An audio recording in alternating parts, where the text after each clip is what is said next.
Ada dua hal yang paling penting tentang sholat ini yang ditekankan dalam Al-Quran. Pertama, kenapa sholat begitu penting ditunaikan? Karena ia akan menjadi pembeda antara Khalik dengan makhluk. Assalamualaikum warahmatullahi wabarakatuh. Teman-teman yang dirahmati Allah SWT dimanapun kalian berada, alhamdulillah pada kesempatan kali ini kita akan mendengarkan tausiahnya Al-Mukarram Ustadz Adi Hidayat yang bertema antara sholat dan pertolongan Allah SWT. Sebagaimana kita tahu semua bahwa pertama kali yang akan dihisab pada hari kiamat adalah sholat. Maka bagaimana dengan adanya ceramah ini kita lebih menjaga sholat kita supaya kita semua mendapatkan pertolongan Allah SWT. Dan tanpa berlama-lama lagi, mari kita simak videonya bersama-sama. Bismillahirrahmanirrahim. Assalamualaikum warahmatullahi wabarakatuh. Alhamdulillah, wassalatu wassalamu ala rasulillah wa ala alihi wa sahbihi wa man wala wa ba'du. Faya ibadallah, usi nafsi wa iyyakum bitaqwallahi faqad fazal muttaqun fala tamutunna illa wa antum muslimun. Faqala ta'ala ya ayyuhalladzina amanu taqullaha haqqa tuqatih wa la tamutunna illa wa antum muslimun. Saudara-saudariku hadirin sekalian, terkhusus barangkali seluruh dari stakeholder PT Pertamina EP, khususnya Pak Nanang Abdul Manaf, sahabat kami. Beliau sempat bersama di Libya dulu, 3 tahun terakhir tidak berjumpa. Alhamdulillah, semoga beliau dan jajaran semuanya disehatkan oleh Allah Subhanahu wa taala. Pak Alfian, Pak Khalid, ya, dan seluruhnya dan hadirin sekalian tanpa kecuali, saya bermohon pada Allah Subhanahu wa taala semoga kita senantiasa dirahmati, diberkahi dan dimudahkan oleh Allah Subhanahu wa taala. Alhamdulillah, kita baru saja menunaikan salat zuhur berjamaah. Semoga salat kita diterima oleh Allah Subhanahu wa taala. Ada dua hal yang paling penting tentang salat ini yang ditekankan dalam Al-Quran. Pertama, kenapa salat begitu penting ditunaikan? Karena ia akan menjadi pembeda antara Khalik dengan makhluk. Jadi kalau kita ingin bedakan Tuhan dengan hamba, maka di antara titik penting perbedaannya, kata Allah langsung, itu terletak pada aspek ibadah, khususnya sholat. Karena itu ketika Nabi Musa alaihi salam berkenan kemudian langsung diperintahkan oleh Allah, sehingga disebut dengan kalimullah, yang diajak bicara dan diperkenalkan tentang esensi ketuhanan Allah, maka disebutkan perintah langsung oleh Allah untuk menyembahnya dalam bentuk salat. Al-Quran surah ke-20 Taha ayat ke-14. Kata Allah, innani anallahu la ilaha illa ana fa'budni wa aqimis salata li dzikri. Ya Musa, tidak ada Tuhan, kata Allah, selain saya. Ya, maka jika engkau telah tahu saya Tuhan, bedanya Tuhan dengan makhluk, fa'budni, maka kewajiban engkau sebagai makhluk menyembah saya. Bagaimana caranya ya Allah, kata Musa? Kata Allah, wa aqimis salata, rahmatullah, wa aqimis salata lidzikri. Maka cara menyembahku itu adalah dengan solat. Karena itu semua nabi dan rasul, bahkan sebelum Nabi Muhammad SAW, diperintahkan oleh Allah untuk mengajak umatnya seluruhnya untuk solat. Ya, Nabi Isa alaihi salam solat. Anda buka Quran surah 19 Maryam ayat 31 sampai 33. Nabi Ismail alaihi salam, ya kakeknya Nabi ke-29, solat. Bahkan meminta keluarganya solat. Quran surah ke-19 ayat 55. Wa kana ya'muru ahlahu bis salah. Nabi Zakaria, saudaranya Imran, solat. Quran surah ketiga, ya, ayat ke-38 sampai dengan 39. Ayat 39-nya tegas mengatakan, fanadathu malaika wa huwa qa'imun yusalli fil mihrab. Jadi kalau kita urutkan dari Nabi Muhammad SAW sampai Nabi Adam alaihissalam, semua menunaikan salat kepada Allah Subhanahu wa taala. Ya, Muhammad bin Abdullah bin Abdul Muttalib bin Hashim bin Abdul Manaf bin Qusay bin Murrah bin Kilab bin Ka'ab bin Ghalib bin Fihir bin Malik bin Nadar bin Kinana bin Khuzaimah bin Mudrikah bin Ilyas bin Nizar bin Mudar bin Ma'ad bin Adnan bin Addi bin Adri bin Muqawwam bin Nagur bin Tarikh bin Ya'rub bin Yasjub bin Nabit bin Ismail alaihissalam bin Ibrahim alaihissalam bin Azar atau bin Nahur bin Abir bin Kinan bin Arfakhshad bin Sam bin Nuh alaihissalam bin bin Mihlail bin Matusyala bin Kinan bin Anwas bin This bin Adam alaihissalam. Dari Nabi Muhammad SAW sampai Nabi Adam semua salat. Coba ulangi. Nanti dalil singkatnya dari Quran surah keempat ayat 163 paling kiri sebelah atas di mushaf. Inna auhayna ilaika kama auhayna ila Nuhin wan nabiyyin min ba'di. Muhammad, apa yang kami telah wahyukan kepadamu sudah pernah pula kami sampaikan kepada Nuh alaihissalam dan nabi-nabi setelahnya. Kenapa tidak disebutkan Adam sebelumnya? Karena Adam itu nabi bukan rasul. Nabi diberikan risalah untuk pribadi dan kalangan dekatnya, Rasul diberikan risalah tugas untuk mengajak umat. Kenapa Nabi Adam bukan Rasul? Karena zaman Nabi Adam belum ada umat. Siapa yang mau diajak? Ya? Ini bagian pertama. Jadi kalau kita hari ini masih mendapat kesempatan sholat, Alhamdulillah, ini artinya sampai hari ini kita masih benar-benar manusia. Kan kalau ada orang yang kemudian tidak mau beribadah apalagi salat, terkhusus ketika dia beriman, maka penting dipertanyakan, masihkah ada iman dalam dirinya? Karena itu kata Allah dalam Al-Quran surah ke-8 ayat yang kedua, aku akan perdengarkan namaku sehingga ketika disebutkan itu kita bisa menguji adakah getaran iman dalam jiwa kita. Quran surah 8 Al-Anfal ayat kedua. Innamal mu'minuna alladzina idza dzukirallahu wajilat qulubuhum. Sungguh orang yang masih punya iman itu kalau diperdengarkan nama Allah kepadanya akan ada getaran dalam jiwanya. Karena itu setiap hari 5 kali diperdengarkan nama Allah untuk menguji di jiwa kita masih ada iman tidak. Bahkan dari bangun tidur, bayangkan waktunya dibagi sempurna persis. Dari mulai subuh baru bangun, menjelang ke siang, mau berakhir siang ke sore, sore pindah ke maghrib, hilang kemudian muncul gelap malam. 5 kali persis dibagi waktu, diperdengarkan untuk menguji. Kira-kira setelah subuh siang masih ada nggak iman? Sore masih ada nggak? Ya Allahu Akbar, Allahu Akbar. Karena itu kalau iman masih ada melekat di jiwa kita, demi Allah saya katakan, begitu kita mendengar suara azan, pasti hati kita akan mengatakan Allahu Akbar, Allahu Akbar. Wih, sudah azannya. Pernah begitu? Ya, walaupun mungkin setelah selesai la ilaha illallah baru azan, belum qomat. Ya, itu normal, gak apa-apa. Yang penting iman masih ada. Nah, ini menunjukkan ada getaran dalam jiwa. Satu itu. Yang kedua, ini yang jarang dimanfaatkan teman-teman. Jadi seringkali sholat dimaknai pada ibadah formal bagian pertama saja. Adapun yang keduanya, ini yang jarang digali. Padahal sekali saja dalam sehari, itu 5 kali Allah menunggu kita. Ternyata sholat itu satu-satunya wasilah ibadah yang disebutkan dalam Al-Quran untuk langsung memohonkan semua kebutuhan yang kita rasakan. Bahkan sebelum kita diminta sholat, itu kalimat pertamanya bukan ibadahnya. Kata Allah, kau punya masalah apa? Sedang butuh apa? Sedang punya problem apa? Buka Quran surah kedua Al-Baqarah ayat ke-45 sampai 46, paling kanan pertengahan di usat. Wasta'inu bis-sabri was-salah. Perhatikan kalimatnya, indah sekali. Ya Allah menempatkan salatnya bagian kedua. Kata Allah, wasta'inu, hei hambaku, jika kalian punya persoalan dalam kehidupan, maka perhatikan kalimatnya baik-baik, wasta'inu, mintakan solusinya kepadaku. Jadi kalau sedang punya masalah, bukan bikin status, gak akan selesai. Oh, sedang eksplorasi minyak, gak keluar-keluar, bikin status. Duh, susah sekali yang ngebornya, gak akan selesai. Jalan macet, bikin status. Jakarta macet, ya gak akan selesai. Ya, apa yang harus dilakukan? Kata Allah, jika anda beriman kepadaku, yakin denganku, maka wasta'inu, punya persoalan, minta kepada Allah. Caranya bagaimana? Satu, bis-sabri, terima dulu masalah itu, jangan dikeluhkan. Kaidah lain muncul, karena mustahil saya akan titipkan persoalan kalau tidak anda mampu mengatasinya. Kaidah Quran surah kedua ayat 286, kita hafal ayatnya. La yukallifullahu nafsan illa usaha. Perhatikan kaidahnya, Allah tidak mungkin menguji seorang hamba di luar batas kemampuannya.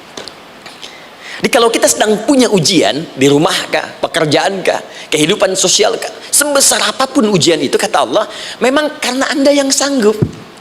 Kalau nggak sanggup gak akan diuji. Di ujian itu berbanding lurus dengan kemampuan. Mustahil seorang hamba diuji di luar batas kemampuannya. Jadi kalau anda sekarang pun sedang punya masalah sebesar apapun, kata Allah, memang cuma kamu yang sanggup, yang lain tidak. Maka jangan mengeluh. Jangan anda katakan, ya Allah, why me? Kenapa saya? Kata Allah, why not? Memang kamu yang mampu, yang lain tidak. Nah, ketika Anda bisa menerima itu dengan sabar, baru datang kalimat kedua, wassalah. Kemudian datang tunaikan salat dan mintakan solusi kepadaku lewat salat. Ya, sedikit ya, lihat sini. Saya berikan sedikit uraian Al-Quran. Saya boleh menulis sini? Boleh ya? Ibu, maaf, agak jauh. Ibu kelihatan ini? Oh, belum saya tulis. Bagaimana bisa kelihatan? Luar biasa. Cuma di Pertamina belum ditulis sudah kelihatan. Maaf, lihat sini. Wasta'inu. Baik, ya. Saya ingin sedikit sekali. Ini redaksi Quran itu indah sekali diksinya. Wasta'inu. Lihat sini. Kata Allah, jika Anda punya persoalan dalam hidup, maka mintakan solusi. Terima dulu masalahnya dengan sabar, karena kita dipercaya oleh Allah. Gini cara memahaminya, Allah aja percaya dengan kita. Masa kita nggak percaya diri? Allah yakin dengan kita mampu. Masa kita nggak yakin? Terima dengan sabar, kemudian wassalah, mintakan solusinya lewat salat. Kata perintahnya dibuka dengan kalimat wasta'inu. Kalau kita ingin rubah kata perintah ini, fi'il amr, ingin dirubah ke dalam bentuk permohonan, minta, maka rubah kalimatnya menjadi nasta'in. Lihat, nasta'in. Baik, wasta'inu, kata Allah, kalian punya persoalan, ayo minta solusi padaku. Terus kita pengen minta, ya Allah, kami ingin minta. Maka dalam bahasa Arab, kalau kita ingin merubah kalimat ini ke dalam bentuk permintaan, kita katakan nasta'in. Saya tanya pada Anda, pernah nggak dalam sholat kita mengucapkan kalimat nasta'in? Ada? Masih ingat? Baik, apa kalimatnya? Iyyaka na'budu wa iyyaka nasta'in. Perhatikan, iyyaka na'budu wa iyyaka nasta'in. Iyyaka na'budu, iyyaka, ya Allah, engkau perintahkan aku untuk ibadah. Maka sekarang aku ibadah, sholat hanya kepadamu saja. Kan kata Allah, kamu sholat. Terus kita katakan, iyyaka na'budu, sekarang kami sholat ya Allah. Nama lain sholat itu ibadah. Kalau kita ibadah, na'budu.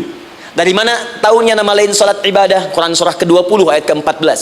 Fa'budni wa aqimis sholata li dzikri. Ibadah kepadaku caranya sholat. Maka saat sholat kita katakan, iyyaka na'budu, ya Allah, engkau perintahkan aku untuk ibadah, sekarang aku ibadah. Wa iyyaka nasta'in, dan sekarang aku sedang punya persoalan ya Allah. Aku punya masalah, aku punya problem, dan aku yakin hanya engkau yang pasti akan menyelesaikannya. Ketika Anda mengatakan iyyaka nasta'in, perhatikan hadis qudsinya. Hadisnya qudsi. Ya. Al-Imam Al-Bukhari meriwayatkan, Imam Muslim meriwayatkan, An-Nasai meriwayatkan dari sahabat Abu Hurairah radhiyallahu taala anhu. Ada lagi yang dari sahabatnya Anas bin Malik. Perhatikan kalimatnya.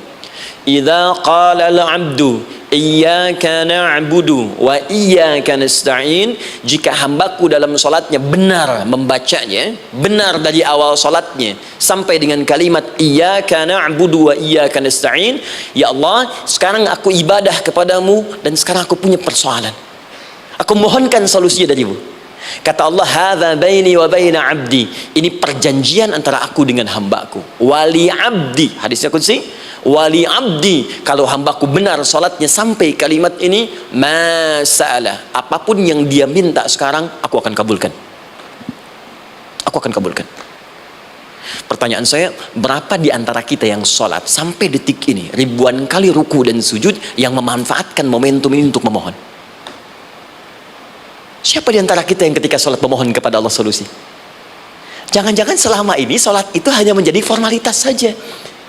Takbir, ruku, sujud, salam, selesai. Takbir, ruku, sujud, salam, selesai. Padahal Allah sudah menunggu hambaku, kamu itu punya masalah apa? Makanya setiap waktu dibagi 5 supaya hidup kita ringan. Subuh ke zuhur punya masalah, zuhur sholat. Begitu kita mohon, tuntas masalah itu. Zuhur ke asar punya persoalan, asar sholat. Dijawab oleh Allah, tuntas persoalan itu. Karena itu semua nabi dan rasul, bahkan orang soleh, ketika punya persoalan dalam hidupnya, even itu hanya menulis karya ilmiah, maka mereka akan memulai dengan sholat dan minta kepada Allah subhanahu wa ta'ala. Teman-teman kenal Nabi Zakaria? Bagus. Baik, di sana belum tulis, sudah kelihatan. Sini kenal Nabi Zakaria, alhamdulillah. Tapi nggak apa-apa, saya ke Sukabumi Pak, ada yang kenal Fir'aun. Kenal Fir'aun, kenal, bagus. Baik, Sukabumi hubun dunia, suka itu hubun, bumi itu dunia. Baik. Teman-teman, Nabi Zakaria itu diuji oleh Allah. Maaf, belum punya keturunan. Dan semua nabi punya ujian. Jadi jangankan kita, nabi aja yang jelas surganya punya ujian. Ya, Anda pernah sakit, Nabi Ayub sakitnya lebih parah dari kita. Ya, Anda di keluarga belum ada keturunan, Nabi Zakaria pernah lebih daripada kita. Sampai rambutnya memutih, fisiknya sudah letih, dan menurut medis, maaf sekali, istrinya divonis tidak mungkin punya keturunan, monofus dan mandul, mustahil. Secara klinis gak mungkin, secara medis tidak mungkin. Maka Allah tunjukkan satu isyarat yang sangat luar biasa. Jika Anda mendapati situasi makhluk mengatakan ini mustahil dan sudah angkat tangan, ini tanda pertama dari Allah, langsung tinggalkan pendapat manusia, langsung memohon kepada Allah. Maka turunlah beritanya di Quran surah ketiga Ali Imran ayat 38 sampai 39. Paling kanan sebelah atas di mushaf. Sekarang perhatikan kalimatnya, saya mau sambungkan dengan Al-Fatihah tadi. Hunalika da'a Zakaria rabbah. Di mihrabnya Nabi Zakaria salat bermohon kepada Allah. Qala rabbi habli min ladunka dzurriyyatan thayyibah. Kemudian ia berdoa, Rabbi habli, ya Allah yang maha memberi tanpa batas. Ini adab pertama, kalau teman-teman mau berdoa, sebut nama Allah sesuai dengan hajat kebutuhan kita. Itu yang disebut dengan al-asma'ul husna. Di asma'ul husna itu bukan nama-nama indah yang sekedar dihafal, bukan. Tapi nama yang diberikan oleh Allah sesuai dengan kebutuhan hidup kita. Dalilnya Quran surah ke-17 ayat 110. Ya, paling kanan sebelah atas di mushaf, ke pertengahan.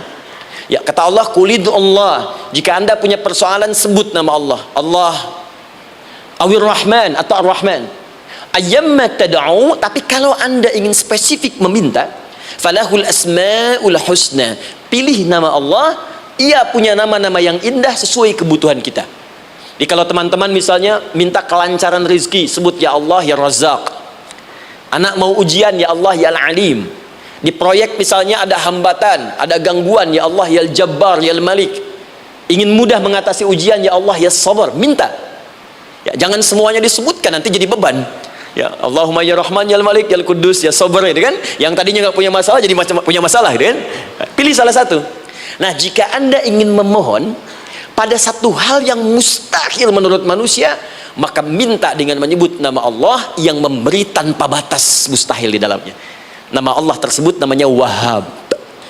Wahhab. Ya Allah ya Wahhab, Al-Wahhab. Kalau kita rubah dalam bentuk permintaan, maka singkat kalimatnya dengan hab. Hab. Untuk sendiri habli, untuk banyakkan hablana. Rabbana hablana min azwajina wa dzurriyyatina qurrata a'yun. Nabi Zakaria minta karena sendiri yang mengalami situasi itu, maka beliau katakan, Rabbi habli, ya Allah habli min ladunka, ya Allah yang tak punya batas dalam pemberian. Mereka mengatakan aku tak akan punya keturunan. Mereka mengatakan mustahil aku punya anak. Dan aku yakin kau memberi batas tanpa memberikan pemberian tanpa batas. Aku mohon darimu saja, darimu saja, dzurriyyatan thayyibah, keturunan-keturunan terbaik. Innaka sami'ud du'a, engkau pasti mendengar doa saya. Kalau pada yang maha memohon saja, maha mendengar saja tidak mengabulkan, lantas kepada siapa lagi aku mesti minta? Tapi poinnya bukan itu. Poinnya adalah ini disampaikan oleh Nabi Zakaria dalam keadaan sedang sholat, masih berdiri dalam sholatnya. Dalam bahasa Arab berdiri disebut dengan qaimun, qaim, berdiri. Sedang sholat disebut dengan yusalli. Perhatikan ayat 39-nya. Fanadathul malaikatu wa huwa qaimun yusalli fil mihrab. Maka seketika ketika doanya selesai dipanjatkan, sholatnya belum selesai. Doanya selesai dipanjatkan, seketika datang malaikat menyampaikan, kamu dapat kabar gembira, Anda akan punya anak, bahkan namanya langsung diberikan oleh Allah, Yahya, artinya hidup. Yang mustahil menurut manusia, lahir dari rahim seorang perempuan yang divonis monopus dan mandul, kata Allah, bagiku yang gak ada yang mustahil. Jadi dan hidup dia. Kapan itu terjadi? Masih sholat dan belum selesai dalam sholatnya, dalam keadaan berdiri. Sekarang saya tanya Anda, kita membaca iyyaka na'budu wa iyyaka nasta'in dalam keadaan ruku atau sujud? Sujud, berdiri. Berdiri teman-teman, betul kan? Dalam keadaan berdiri saat baca Al-Fatihah. Iyyaka na'budu wa iya. Saat kita mengatakan wa iyyaka nasta'in, Allah balik bertanya, apa yang kamu butuhkan? Nabi Zakaria itu sholat dulu baru minta. Kita umat Nabi Muhammad karena keutamaan nabinya sebelum sholat udah ditunggu. Butuh apa? Mau minta apa?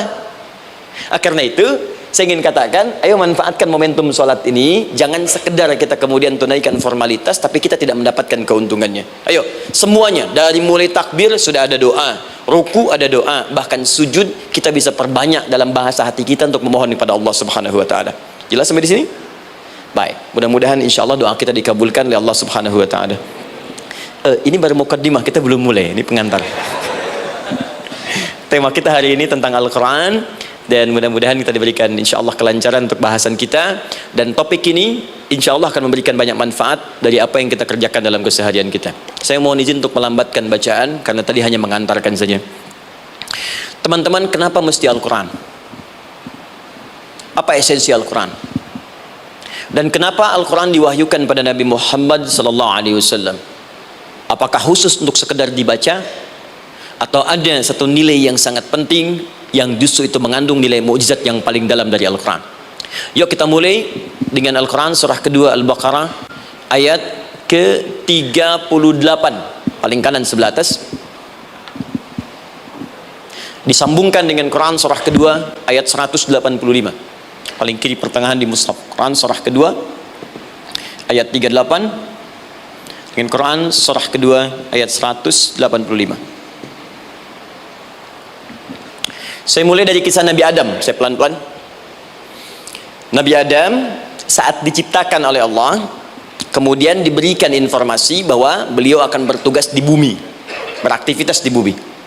Disampaikan di Quran surah kedua ayat 30, paling kiri sebelah atas. Wa idh qala rabbuka lil malaikati inni ja'ilun fil ardi khalifah. Kata Allah, dan pelajari, ingat ketika kami menyampaikan pada para malaikat, kami akan menugaskan satu makhluk manusia namanya Adam di bumi, tugasnya untuk menjalani hidup di bumi.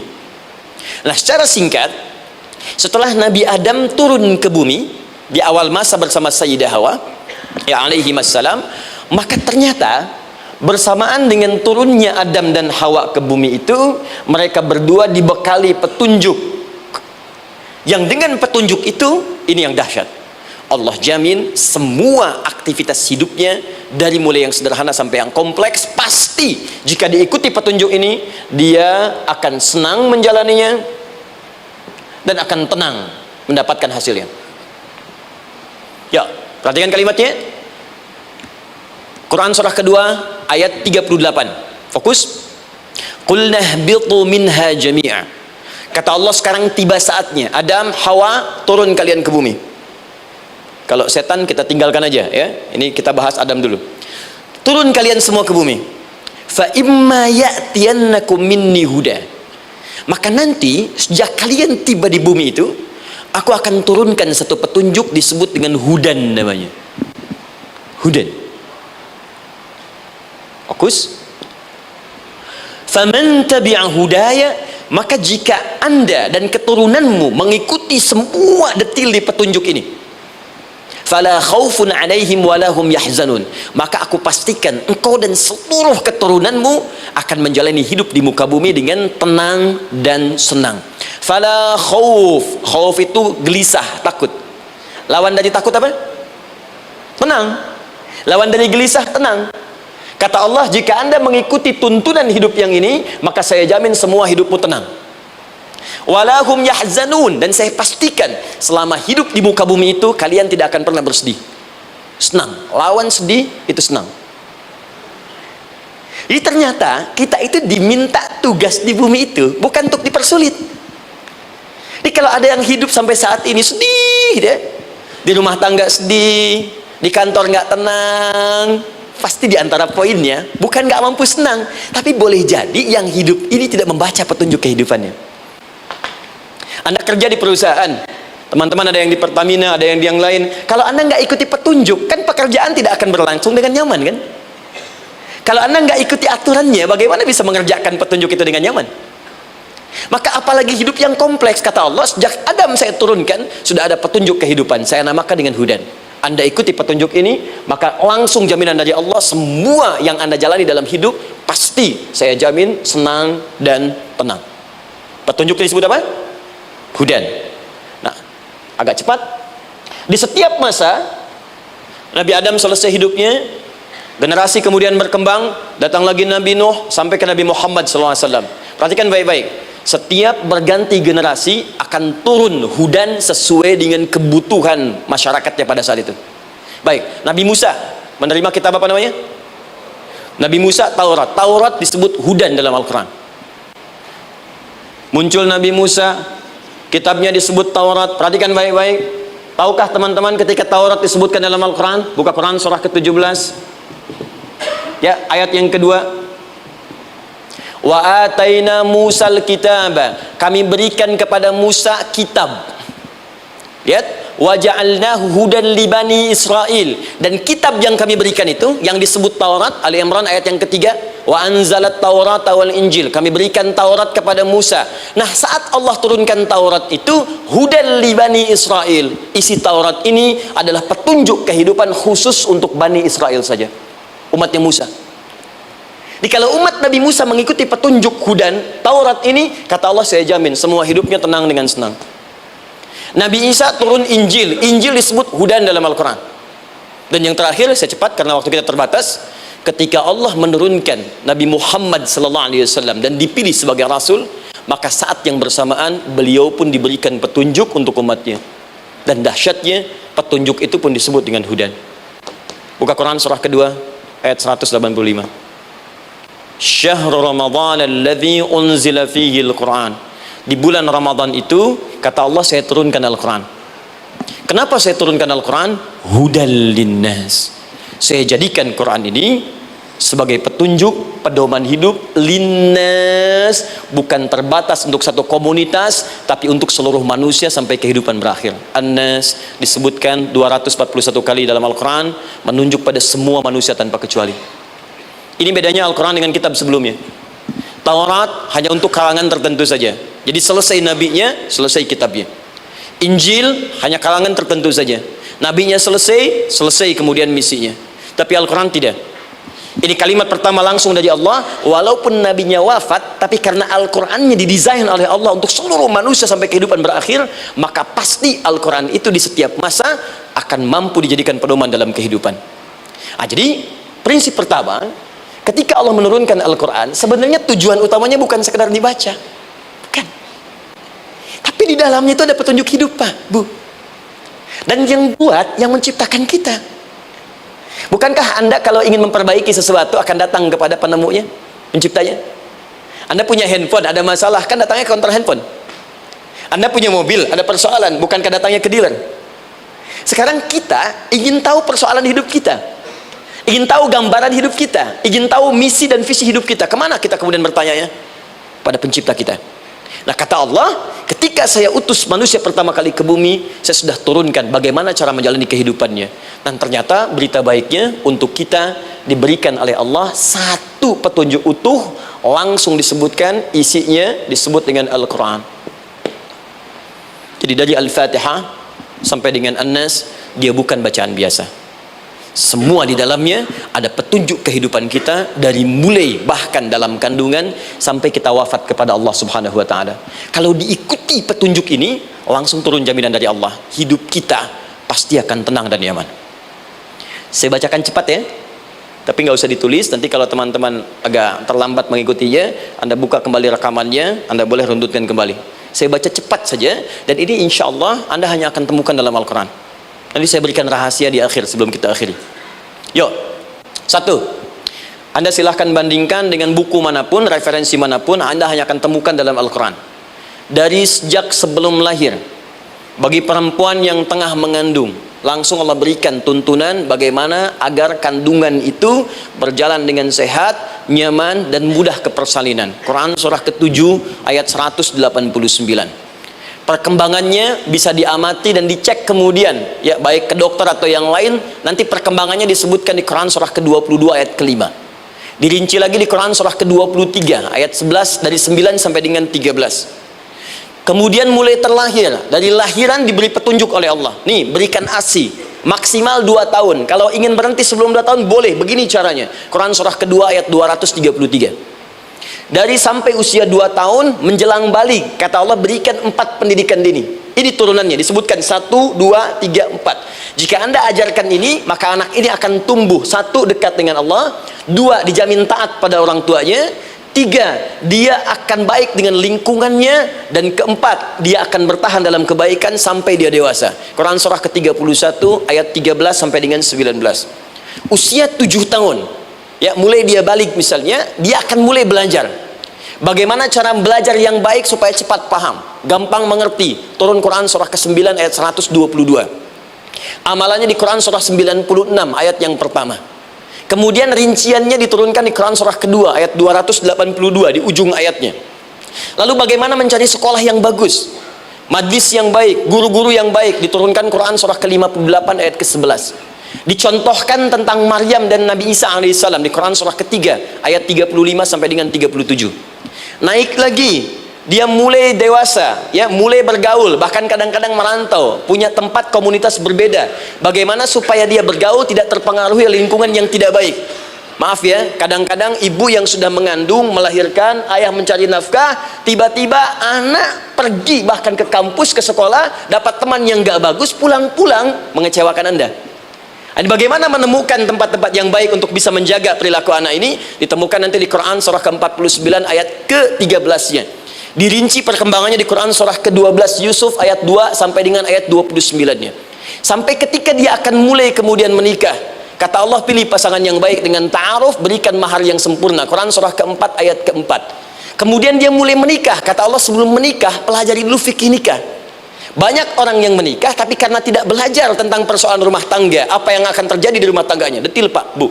Kata Allah, ini kalau kamu berbuat begini akan ada miskomunikasi. Kalau ada miskomunikasi persoalannya akan begini, solusinya begini. Maka diturunkan dasarnya di Quran surah ke-30 ayat 21, detilnya di Quran surah ke-4 ayat 34 sampai dengan 35. Paling kiri sebelah atas sampai dengan ke tengahnya.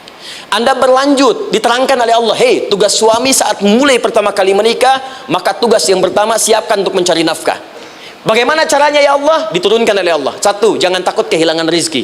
Jangan pernah mencuri, jangan pernah ngambil punya orang, karena punya kamu akan saya berikan sempurna. Kamu ngambil punya orang, maka kamu akan menyulitkan diri sendiri. Itu akan dikembalikan pada yang berhak. Ya, turun Quran surah ke-51 ayat 22. Dirinci, begini cara nyarinya. Quran surah kedua ayat 168. Kalau Anda ingin cepat baru bergerak, rizkinya sudah dapat. Quran surah kedua ayat 172. Ada yang dahsyat, dia belum keluar, rizkinya yang mendatangi dia. Jadi nanti di Al-Quran ada 8 jenis rizki. Di antara yang paling hebat, ada yang belum Anda datang, rizkinya sudah menjemput. Ada orang mendatangi rizki, ada rizki mendatangi dia. Contoh, Al-Imam Asy-Syafi'i sedang berdiskusi dengan Imam Malik, gurunya. Kata Imam Asy-Syafi'i, Syekh, rizki itu mesti saya cari dulu, baru kita dapat. Kata gurunya, ya Syafi'i, ada rizki yang cukup kita beramal dekat kepada Allah, dia akan datang tanpa kita cari dengan ikhtiar manusia. Kata Syafi'i, mustahil. Kata Quran kan kita kerja dulu, baru datang. Kata Imam Malik, gurunya, kamu yang belum sampai, kita amalkan ini, rizki datang. Maka berhenti sampai di situ. Imam Syafi'i pamit. Di jalan tiba-tiba beliau mendapati ada panen anggur, Pak, Bu. Terus dipanggil sama yang punya kebun. Ya, pemuda, katanya, sini, mau bantu nggak? Kalau kamu bantu, kami berikan anggurnya. Maka beliau bantu, panen, petik, sampai setelah selesai diberikan anggur yang besar-besar, hanum. Senyum, senang beliau. Ternyata senangnya bukan karena dapat anggur. Senangnya karena merasa pendapatnya benar. Kalau saya nggak bantu panen ini, nggak akan dapat saya anggur. Cuma karena saya bantu, saya diberi ini. Maka rasa senangnya inilah dibawa kemudian kepada gurunya, ingin laporan. Tapi perhatikan adabnya. Dia tidak mengatakan, guru, nih saya benar, kalau saya nggak ikut panen, nggak dapat saya ini. Perhatikan kalimat Asy-Syafi'i. Guru, tadi saya di jalan, dipanggil oleh pemilik kebun, ikut panen anggur. Begitu saya bantu, saya diberikan anggur ini. Beliau tekankan dengan kalimat yang kencang pada kalimat, begitu saya bantu, saya dapat anggur ini. Imam Malik tersenyum mengatakan, Masya Allah Syafi'i, luar biasa. Ini siang begitu panasnya, tadi saya mau keluar ngajar, terfikir di benak saya, Allah, kalau ada anggur yang besar-besar, enak rasanya. Tiba-tiba kamu datang bawa anggur. Ini Imam Syafi'i kerja dapat sesuatu, Imam Malik terfikir sesuatu, datang rezeki. Itu ada di Quran surah ke-7, teman-teman, ayat ke-96, paling kanan sebelah atas di mushafnya. Baik, teruskan dulu. Ya, Anda dalam mencari kerja, ingat kalau Allah yang sampaikan pasti terjadi. Jangan dikira mudah. Kata Allah akan ada persaingan, akan ada kadang-kadang singgungan, akan ada tantangan. Maka mulai petakan tantangan apa yang akan Anda lalui saat Anda mulai mencari nafkah itu. Maka turun Quran surah kedua ayat 214, paling kanan sebelah bawah. Am hasibtum an tadkhulul jannata. Hei, apa kamu mudah begitu saja mengira akan sukses dalam pekerjaanmu? Bahkan bisa diartikan surga, ingin masuk surga. Walamma ya'tikum mathalul ladzina khalau min qablikum. Sebelum engkau diuji seperti orang sukses dulu pernah sukses. Lihat mereka. Enggak ada orang sukses yang instan. Cuman balikan telapak tangan dapat, tidak. Kata Allah, lihat orang-orang dulu. Lihat orang-orang hebat dulu, bagaimana mereka bisa kaya, bisa sukses, bisa punya posisi.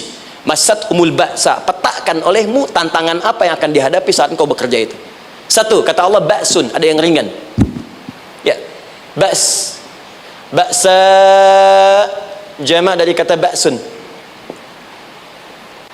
Dua, dara. Ini sudah menengah, jama' dari kata durun. Tiga, zilzal. Ini yang paling tinggi puncaknya. Jadi kalau Anda sudah mendapatkan ini, yakinlah, berarti Anda akan mendapatkan posisi yang tinggi. Karena mustahil orang besar diuji dengan ujian yang kecil. Zilzal, ini bagian ketiga.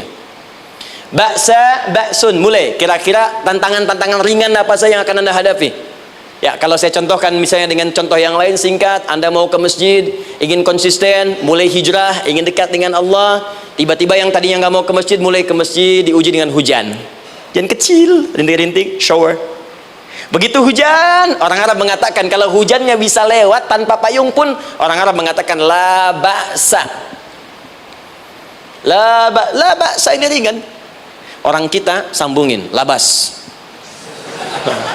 Dari bahasa Arab lewat. Nah, jadi kalau Anda mau berangkat nih, siap bekerja, siap hadapi tantangan, baru mau lewat hujan kecil, berarti itu tantangan kecil kita lewati. Macet, petakan, cari jalan yang kemudian sempurna, jalan yang kosong, buka Google-nya, buka Waze-nya, buka map-nya, cari. Jadi kalau pada yang kecil aja belum kita lewati, bagaimana mendapatkan yang besar? Anda mau ke masjid, dikasih hujan kecil, mau berangkat gak jadi. Papa, kenapa gak jadi? Hujan mah, kan ada payung, takut riak. Setelah itu dara, maaf, tantangan fisik.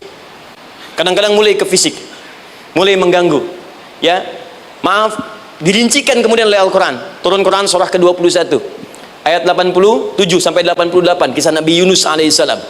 Yunus beraktivitas, bekerja, bukan berarti nggak ada tantangan. Kadang-kadang dibawa, kadang-kadang diusir, kadang-kadang Anda dapat misalnya proyek, kadang-kadang sudah mulai masukkan tender, tiba-tiba gagal, diserobot orang, kadang-kadang orang yang dapat, Anda yang ngajukan, itu biasa. Kata Allah, itu biasa, bukan cuma Anda, yang lain pun ada. Bukankah Allah ajarkan kisah Sayyidah Hajar alaihissalam dengan Ismail? Bukankah bolak-balik naik Safa Marwah, kadang di atas, kadang di bawah, kadang lihat peluang sampai Marwah ternyata bukan air. Terkadang Anda yang bekerja, tim yang lain yang mendapatkan karena kerja keras Anda, bisa jadi terjadi. Bukankah yang kerja keras Hajar yang dapat Ismail? Mungkin Anda yang konsep, yang dapat minyaknya orang lain. Mungkin Anda yang kerjakan, yang suksesnya teman Anda, gak ada masalah. Dan itu kemudian akan bermanfaat bagi Anda. Tidak mungkin setiap keringat yang keluar dari diri kita mustahil, kecuali akan melahirkan manfaat yang kembali pada diri kita. Tantangan. Tapi yang paling dahsyat, ini yang gak ditemukan di sebagian referensi yang kita baca. Ketika Allah menjelaskan semua tahapan-tahapan tantangan ini sampai ke puncaknya zilzal. Zilzal itu kalau bahasa sekarang gempa.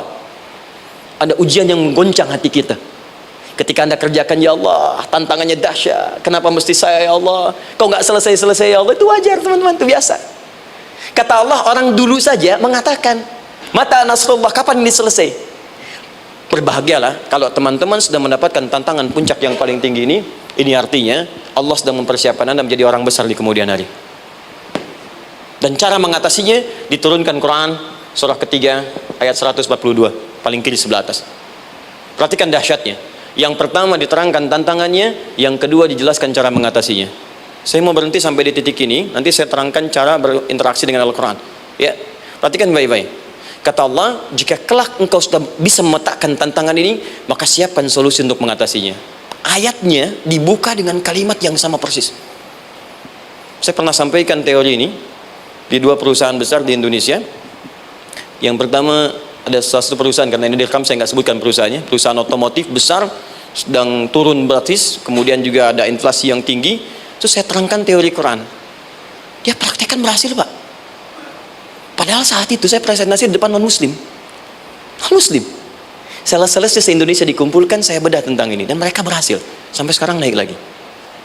Yang kedua sama, ini direkturnya juga non-muslim, tapi nggak apa-apa, kita diskusi dan mau mendengar teori ini dan praktekkan, naik. Ya, dulu di satu perusahaan minyak juga sedang turun, karyawan semua dikumpulkan, lalu kita bahas tentang ini, kita terangkan. Yang ini yang paling menarik dari Al-Quran. Kalimatnya sama persis, Quran surah ketiga ayat 142. Am hasibtum an tadkhulul jannata. Apa Anda duga akan begitu mudah mendapatkan kesuksesan dalam hidup? Tolong fokus baik-baik. Jangan selalu mengartikan jannah dengan surga. Karena asal kata jannah itu artinya kesuksesan, kebahagiaan yang belum tampak.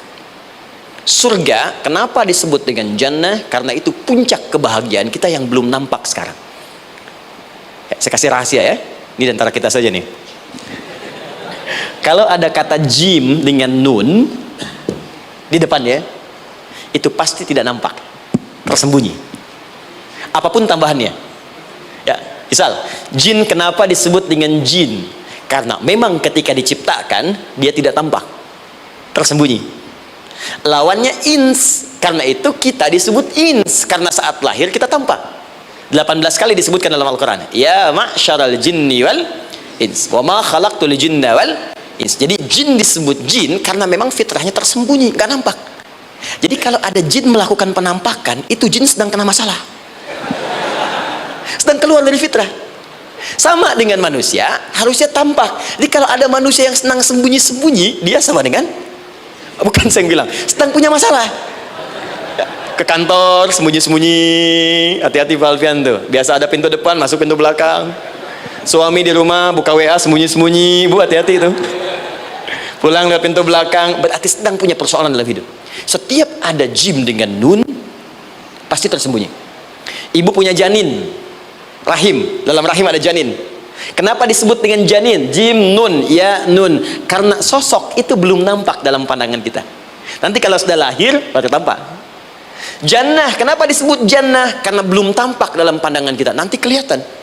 Karena itu dalam Al-Quran, kata jannah itu tidak dikhususkan dengan surga, tidak dikhususkan dengan surga. Kadang-kadang menunjuk aspek kesuksesan yang belum tampak. Anda mau ngomor minyak, minyaknya belum tampak, belum kelihatan.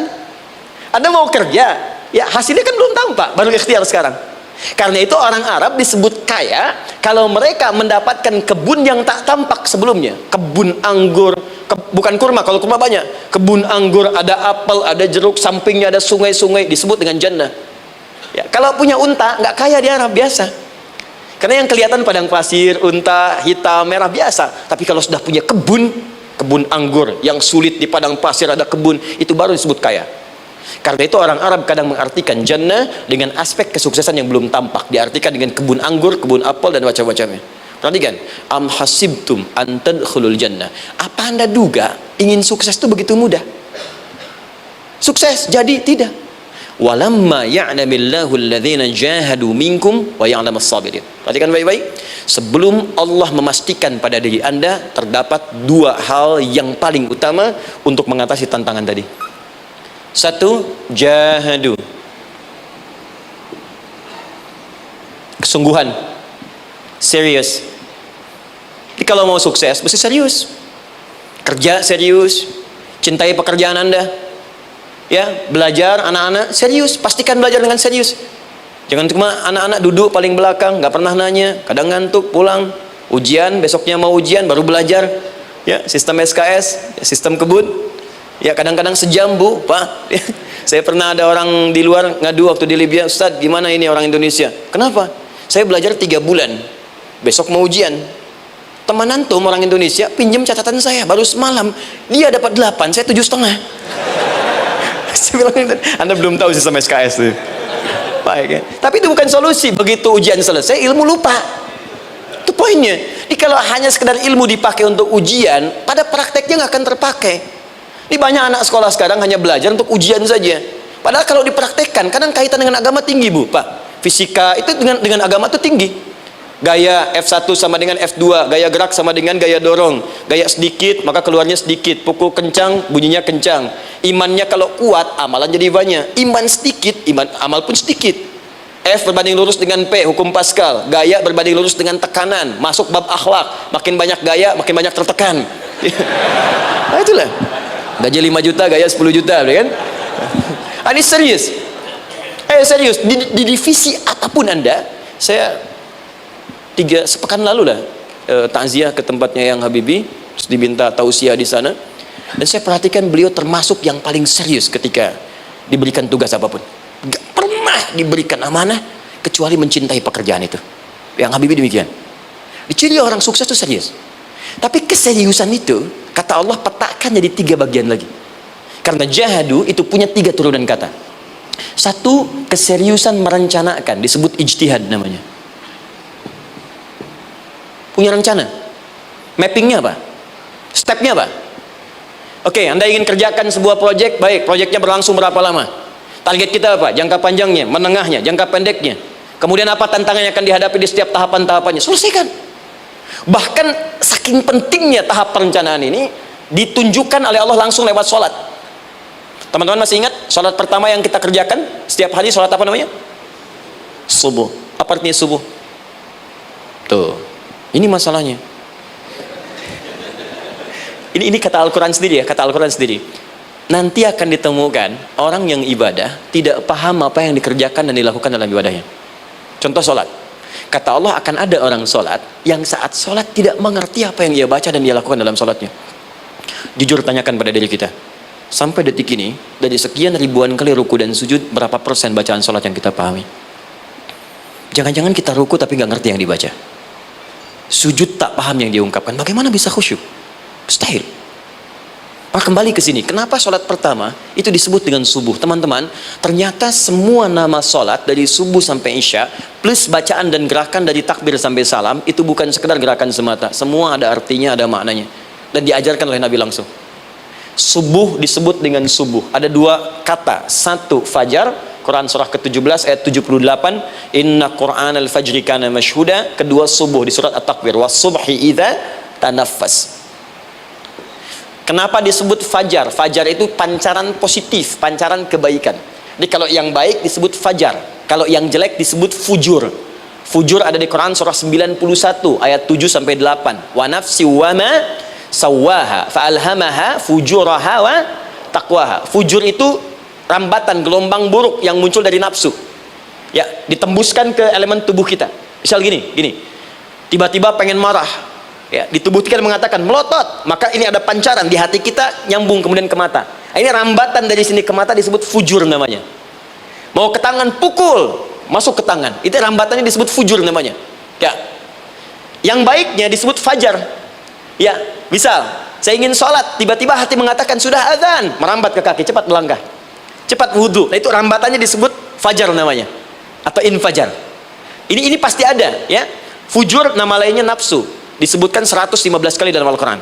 Takwa, rambatan fajar, sumbernya takwa, disebutkan 115 kali dalam Al-Quran. Di jiwa kita ada takwa, ada nafsu. Takwa yang dorong malaikat disebutkan 88 kali dalam Al-Quran. Nafsu yang dorong setan disebutkan sama 88 kali. Di setiap Anda akan mengerjakan satu hal, pasti akan yang mendorong pada yang baik, akan mencegah dari yang baik itu nafsu. Pasti itu. Pak Alpian mau tanda tangan proyek, tiba-tiba disodorkan, Pak, ini Pak, kok begini proyeknya? Perbaiki, karena ada yang nggak beres. Tapi fee-nya lumayan Pak, 1 miliar. Nggak bisa. Jiwa takwa mengatakan jangan terima Pak. Bapak mengatakan maaf, ini jari tahiyat, gak akan pernah dipakai maksiat. Perbaiki, datang lagi. Ini Pak, kok sama? Fee-nya diperbaiki Pak, 100 miliar. Nafsunya mulai berkata, terima. Takwanya bilang, jangan. Akhirnya beliau katakan, tangan tahiyat gak akan pernah dipakai maksiat. Tapi tunggu, saya istiqoroh dulu.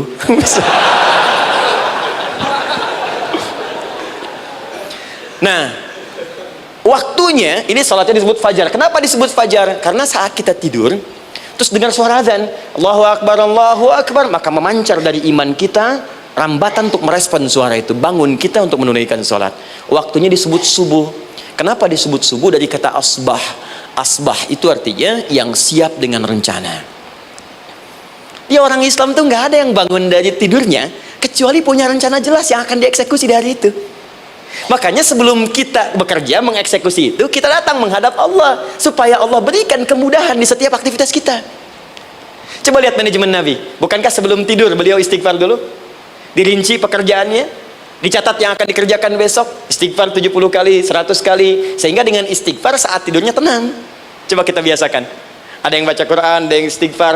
Kalau nggak percaya silahkan cek. Begitu Anda lakukan, tidurnya enak.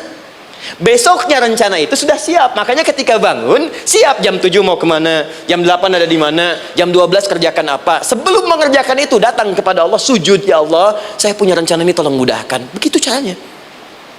Itu yang disebut dengan subuh. Nah, sekarang kembalikan, peta hidup kita mau seperti apa ke depan? Ijtihad. Yang kedua, kalau sudah jelas konsepnya, visinya sudah ada, maka jihad. Yang kedua jihad. Jihad itu eksekusinya, aksinya, actionnya, perjuangan fisiknya. Rencananya apa? Tahajud malam nanti. Bismillah. Jam berapa? 2:30. Baik, yuk kita mulai rencanakan. Eksekusi rencananya. Bagaimana cara kita bangun 2:30? Pasang alarm. Jam berapa alarm dipasang? 3 kali. Pertama 1:30, kedua 2 kurang 1/4, ketiga jam 2 lewat 1/4. Baik. Alarm pertama untuk mematikan alarm kedua matikan alarm ketiga. Ketiga siap-siap. Baik. Siap bangun. Jihad. Awas, ini penting ya. Jihad itu jangan dipersempit maknanya kepada situasi peperangan saja, tidak. Banyak jihad itu luas sekali medannya. Karena jihad itu perjuangan fisik. Dan maaf sekali, dalam konteks perang pun bukan menyerang orang, tapi membela diri saat diserang. Di Islam itu bukan agama ekspansi. Cek di sejarah, nggak ada Islam menyerang. Yang ada itu membela diri saat diserang. Atau saat orang lain dizalimi dan kita diminta untuk terlibat, kita membantu. Ini bukan dalam konteks sekarang yang banyak dibincangkan, tembak orang, bom orang, nyerang orang, bukan. Itu waktu kejadian bom Tamrin itu pertama, saya di Lampung posisinya. Itu begitu meledak, tuar. Pertanyaan pertama Pak di Majelis Taklim, Ustaz, apakah bom di Jalan Tamrin termasuk jihad fisabilillah? Saya bilang, Pak, sependek pengetahuan saya, jihad fisabilillah itu jihad di jalan Allah, bukan di jalan Tamrin. Kaidahnya beda. Nah, misal mencari nafkah itu jihad. Cari nafkah jihad. Quran surah keempat ayat 34, paling kiri sebelah atas. Tugas pertama ketika menikah, kata Allah, ar-rijalu qawwamuna 'alan nisa. Setiap lelaki itu diminta oleh Allah untuk mengatur bagian rumah tangganya. Jadi pemimpin di rumah tangganya. Ya, bima faddalallahu ba'dahum 'ala ba'din, karena diberikan kemampuan untuk memimpin. Di pemimpin itu ada di suami. Dan ciri khas pemimpin, Bu, biasanya ciri khas pemimpin apa, Bu? Bukan tegas, bukan. Ciri khas pemimpin itu tidak mau dipimpin. Makanya kalau ada sesuatu, masukkan lewat usulan, jangan beri saran. Kalau saran susah, itu pemimpin. Baik, tapi yang paling luar biasa kata Allah, perhatikan kalimatnya indah sekali. Wa bima anfaqu min amwalihim. Saya berikan tugas untuk mencari nafkah. Ketika seorang lelaki bertugas mencari nafkah, ingat ya, konteks apapun, kalau perempuan nanti bekerja bukan nafkah poinnya. Bisa hobi, ya, bisa aktivitas, tapi nafkah kalau sudah menikah itu ada pada suami. Perempuan tidak. Kalaupun tidak dilarang perempuan bekerja, tidak. Sayyidah Aisyah mengajar, ada yang para sahabiah jadi perawat, ya, ada yang pengajar. Banyak dulu sahabat Nabi yang perempuan mengajar. Ya, kan ada pelajaran-pelajaran khusus perempuan. Ya, ada bagian perawat, ada dokter. Ini kan yang ngandung perempuan, masa yang periksa laki-laki? Ya, kan? Ada bagian perempuan tertentu, itu silahkan bekerja, boleh. Tapi nafkah laki-laki. Begitu lelaki meniatkan pekerjaannya karena Allah untuk mencari nafkah, itu setiap langkahnya jihad fisabilillah. Wafat, syahid. Maaf ya, apakah selama Anda bekerja sudah diniatkan ibadah? Jangan-jangan cuma kerja aja. Kalau cuma kerja, apa bedanya Anda dengan yang belum beriman? Anda wafat juga, kerja di gedung yang sama, berangkat menemukan kemacetan yang sama. Apa bedanya iman kita dengan yang lain? Satu, kita pasti wafat, pasti pulang, dan kita nggak bisa pilih. Ya, nggak bisa pilih. Antum bisa duluan, saya belakangan mungkin. Atau ditukar, saya belakangan, Anda duluan mungkin. Atau memang saya bisa duluan, ya, duluan menyolati Anda. Oke, paham ya? Jadi ibu di rumah jihad, Bu, pada anak, perawat, mengandung itu sudah jihad. Jadi kalau wafat dalam proses saya melahirkan atau sedang mengandung itu syahid. Itu jelas nggak ada perbedaan pendapat. Anak-anak yang sekolah niatkan ibadah, Bu, Pak. Mohon maaf ya, mesti ada bedanya. Iman kita di rumah mesti itu terpancar kepada anak-anak. Ajarkan mereka sekolah yang baik, pilih sekolah yang mengajarkan sholat, mengajarkan baca Quran. Sekarang banyak kok, fisikanya bagus, Qurannya bagus, kimianya bagus, sholatnya juga bagus. Cari, kalau bisa dunianya bagus, akhirat bagus, kenapa hanya pilih dunia saja? Siapkan, itu jihad. Terakhir, tidak mudah mengeksekusi ini, pasti ada tantangan yang ketiga, namanya mujahadah. Mujahadah, tantangan mengatasi gejolak jiwa. Kadang-kadang malas, capek, ya, belum eksekusi dilakukan sudah berdebat pada yang tidak penting, sehingga tidak menghasilkan kesimpulan, ragu-ragu, khawatir. Maka atasi semua itu. Turun Quran surah kedua ayat 216. Kutiba alaikumul qitalu wa huwa kurhul lakum. Kalau engkau sedang tidak nyaman, maka perangi ketidaknyamanan itu jika engkau ingin mendapatkan kesuksesan yang telah engkau cita-citakan. Asa an takrahu syai'an fa huwa khairul lakum. Boleh jadi apa yang engkau tidak rasakan sekarang, engkau rasakan gak enak, gak nyaman, di balik itu Allah sedang siapkan sesuatu yang lebih baik untukmu. Wa asa an tuhibbu syai'an fa huwa syarrul lakum. Mungkin yang engkau harap-harap sekarang boleh jadi itu belum baik untukmu sekarang. Allahu ya'lamu wa antum la ta'lamun. Karena Allah lebih tahu masa depan, engkau pikiranmu pendek sampai di sini saja. Maka teman-teman sekalian, kembalikan lagi, tidak pernah Anda akan temukan dalam Al-Quran kecuali bimbingan hidup yang semuanya nyata. Silahkan cek. Itu baru pekerjaan, belum ibu di rumah, ibu capek merawat anak, kadang mengeluh, kadang nangis. Turun Quran surah ke-17 ayat 23. Kadang-kadang ada beda pendapat dengan suami, Quran surah ke-4 ayat 34 sampai 35. Masalah kondangan saja Pak, bisa beda pendapat. Ya. Ya Pak, kan ada family gathering malam, Mama pakai baju apa ya? Hijau apa yang biru? Masya Allah, kata Anda biru bagus mah. Kata Mama kayaknya hijau deh Pak. Tuh. Nanya tapi udah punya jawaban. Ya, bagus kalau dipakai, begitu keluar kuning. Naik lagi, Anda udah 40 tahun, anak masih ada, turun Quran surah ke-46 ayat 15. Kemudian naik lagi sampai Anda sepuh, sampai kembali ke keadaan tidak normal seperti anak-anak lagi, Quran surah ke-22 ayat ke-5. Sampai ada amalan, kalau Anda jangan kira Anda akan hidup selamanya, Anda pasti wafat. Quran surah ke-3 ayat 185. Bahkan diajarkan kalau wafatnya ingin enak, begini caranya. Pelajari Pak, jangan cuma dunia, kita akan meninggal. Ini ada di Quran, kalau pengen meninggalnya enak, begini caranya. Ya kalau nggak percaya silahkan amalkan, nanti kita akan lihat di akhir. Ya, betul akan kelihatan. Quran surah ke-89 ayat 27 sampai 30. Kalau kalian nggak pelajari ini, silahkan kata Allah, saya berikan yang ini yang kedua sampai dipukulin malaikat. Quran surah ke-8 ayat ke-50. Sampai di alam kubur dijelaskan, kalau nanti Anda wafat, Anda pindah ke alam kubur, kalau ingin di kuburnya terang, nyaman, banyak rezekinya, lakukan amalan Quran surah ke-3 ayat 169 sampai 172. Tapi kalau Anda abai, Anda akan seperti Firaun dulu. Setiap pagi sampai petang ditampakkan neraka. Quran surah ke-40 teman-teman sekalian disampaikan oleh Allah langsung ya, dari ayat 45 sampai 46-nya. Sampai terjadi kiamat disampaikan Quran surah ke-75. Sampai dihisab, ada yang masuk surga tanpa hisab, Quran surah ke-2 ayat 25. Ada yang masuk neraka tanpa hisab. Ada.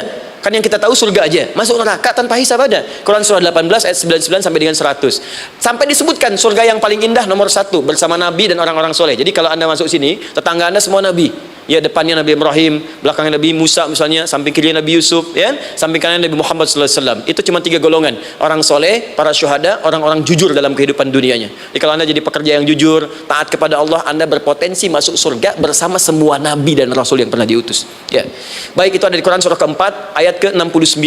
Ada yang kedua di taman surga, Quran surah ke-51 ayat 15 sampai dengan 18. Ada yang surga seluas langit dan bumi, Quran surah ke-3 ayat 133 sampai 134. Ada yang neraka yang biasa, ya, sebiasa-biasa nerakanya kebakar juga. Quran surah 4 ayat 56. Tingkat paling tinggi neraka jahanam untuk 2 golongan, munafik, ingat, munafik dan kafir. Jadi kalau Anda pun muslim, jauhi perbuatan munafik, karena munafik akan mengantarkan langsung ke dalam neraka jahanam. Quran surah ke-4 ayat 140. Mana yang tidak ada? Mana yang nggak ada di Quran? Semua ada. Bisnis ada, ya, birokrasi ada, diplomasi ada, mengajar ada, ilmu ada.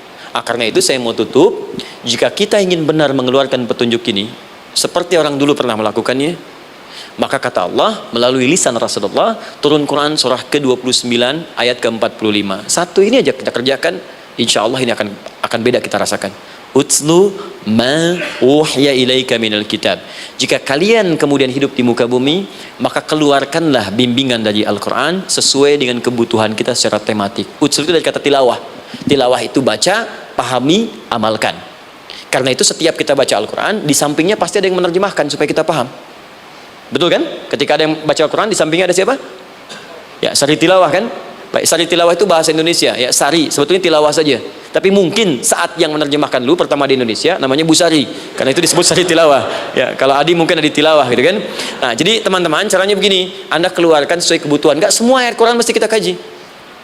Kalau mau dari awal dari akhir bagus, kalau baca silahkan, hatamkan, Nabi juga hatamkan. Tapi kalau Anda ingin ambil sesuai passion kita, Anda pebisnis, kenapa enggak mengeluarkan ayat bisnis di Quran? Teman-teman yang diperminyakan, keluarkan ayat-ayatnya ada. Quran surah At-Tur, surah 52 itu, keluarkan. Ya, wal bahrul masjur.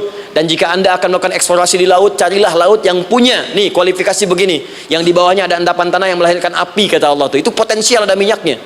Kalau yang kerja di batu bara, turun Quran surah Fatir, surah 35 ayat 27 sampai 29. Ini jenisnya, ada yang kelihatan dari jauh, ada yang harus digali, ada yang kelihatan dari jauhnya kelihatan hijau, ada kelihatan menghitam. Disebutkan langsung. Ada.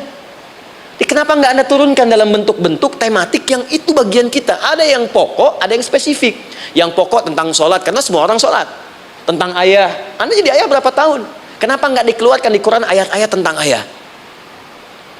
Kenapa nggak dikeluarkan di Quran ayat-ayat tentang ibu? Jangan jauh-jauh dulu bicaranya. Tentang belajar. Nah, nanti eksekusinya, kalau mau cepat, buka kitabnya Al-Imam Al-Bukhari. Ada kitab hadis, saya akhiri, yang dikarang oleh Al-Imam Al-Bukhari dan sangat populer. Apa nama kitabnya? Kalau hafal saya kasih hadiah. Apa kitab Imam Al-Bukhari yang populer? Ya.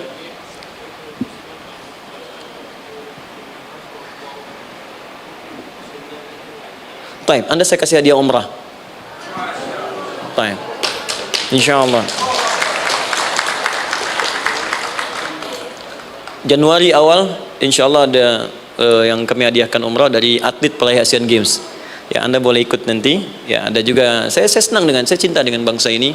Jadi ada peraih Asian Games medali emas yang kemarin, itu akan kita berangkatkan umrah semua peraih medali emasnya. Nanti gelombang pertamanya bulan Januari.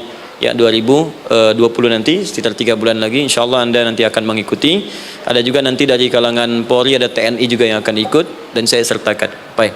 Al-Jami As-Sahih Al-Musnad Al-Mukhtasar min umuri Rasulillah sallallahu alaihi wasallam wa sunanihi wa ayyami. Itu namanya. Ayo ulangi. Disingkat Sahih Al-Bukhari. Kenapa saya bacakan lengkap?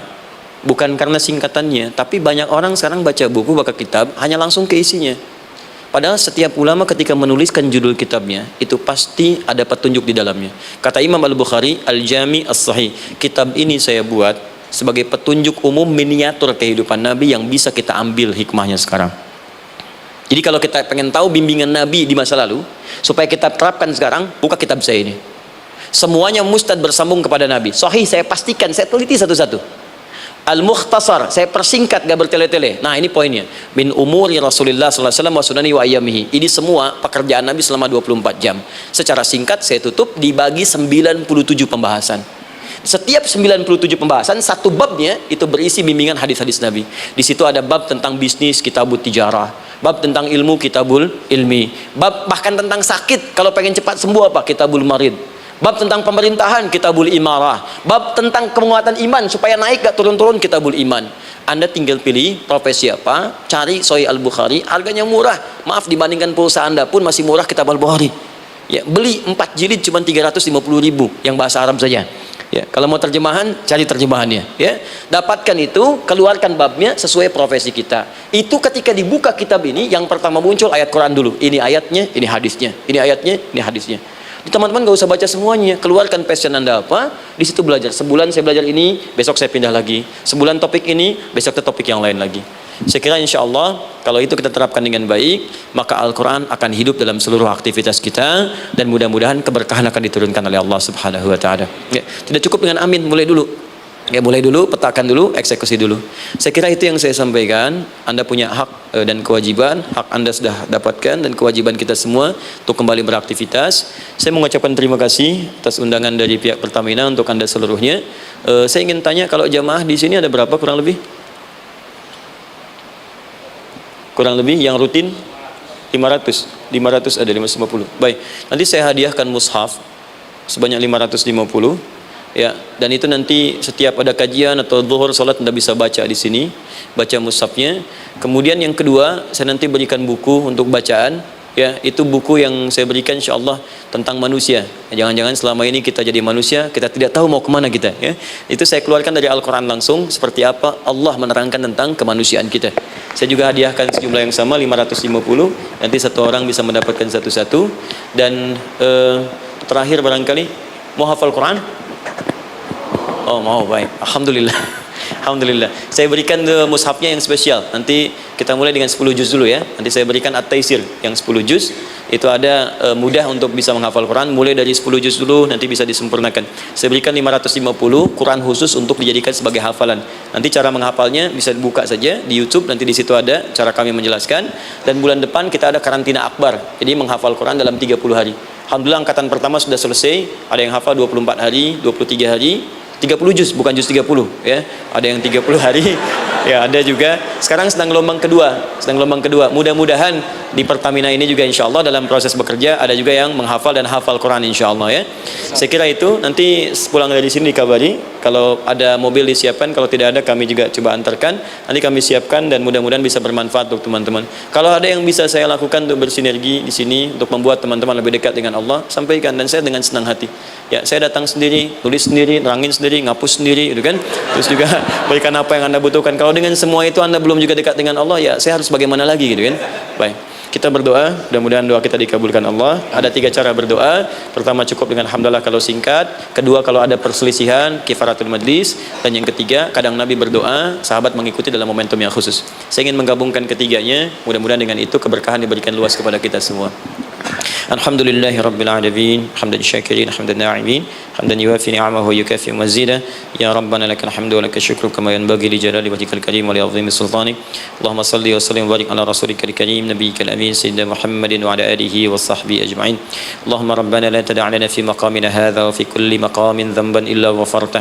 Ya Allah, kami mohon jika ada satupun di antara kami saat ini yang hadir membawa, ya Allah, dosa-dosa dalam dirinya, jangan biarkan yang meninggalkan tempat ini kecuali Engkau telah ampuni segala dosa-dosanya. Wala hamman illa farajtah. Ya Allah, jika ada di antara kami yang tengah hadir saat ini ada kegelisahan dalam jiwanya, maka mohon jangan biarkan yang meninggalkan tempat ini kecuali Engkau telah tenangkan keadaan hatinya.